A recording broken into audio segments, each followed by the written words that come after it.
হেলমেটের গায়ে থাকে ISI mark. Electric যে সুইচ, এখানে যে সুইচগুলো আছে এখানে থাকে আইএসআই মার্ক, ঠিক আছে। আর ইদানিং খাওয়ার জিনিসে আইএসআই মার্কটা আর বাধ্যতামূলক নয়। খাওয়ার জিনিসে আইএসআই মার্ক থাকতেও পারে, নাও থাকতে পারে।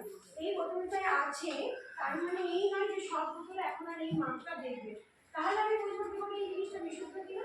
যদি আইএসআই মার্ক না থাকে তাহলে একটা জিনিস থাকে, লেখা থাকে এই যে ছোট্ট করে লেখা আছে FSSAI।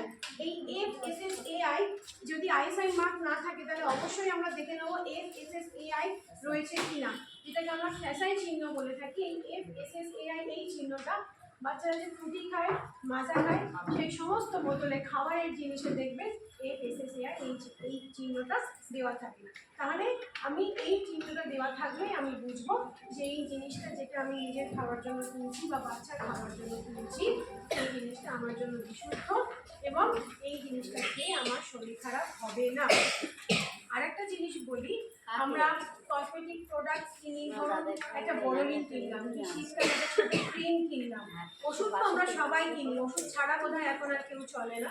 তো সেই ওষুধ কিনতে গিয়ে আপনারা কি জিনিস দেখেন, নাকি দোকান থেকে ওষুধ দেয় সেটা নিয়ে চলে আসে? ডেট দেখেন, আর কি দেখেন? দাম দেখেন না? যদি বেশি নিয়ে নেয় দাম তো দেখতে হবে। আমরা ডেট দেখি, কবে তৈরি হয়েছে, কবে এক্সপায়ারি ডেট আছে, কবে শেষ হয়ে যাচ্ছে এই জিনিসটা আমরা দেখি। দাম দেখি যে এমআরপি থেকে যেন বেশি দাম আমাদের থেকে না নিয়ে নেয় আমাদের কাছ থেকে।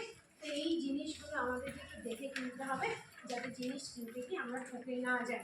ঠকে গেলে তার জন্য আমাদের এই দপ্তর আছে, কীভাবে অভিযোগ করতে হয় আমি সেটা শেষে বলে দেবো। কিন্তু ঠকে গিয়ে দপ্তরে ছোটাছুটি করাচ্ছে, আমরা তো সবসময় তার আগে চেষ্টা করবো না যে যাতে না ঠকি আমরা। তো এছাড়াও আমাদের বিভিন্ন রকম জিনিস, যেমন ধরুন যে কোনো প্যাকেটজাত জিনিস, বাচ্চাদের বিস্কিট বা বাচ্চারা যে চিপস টিপ এই জিনিসগুলো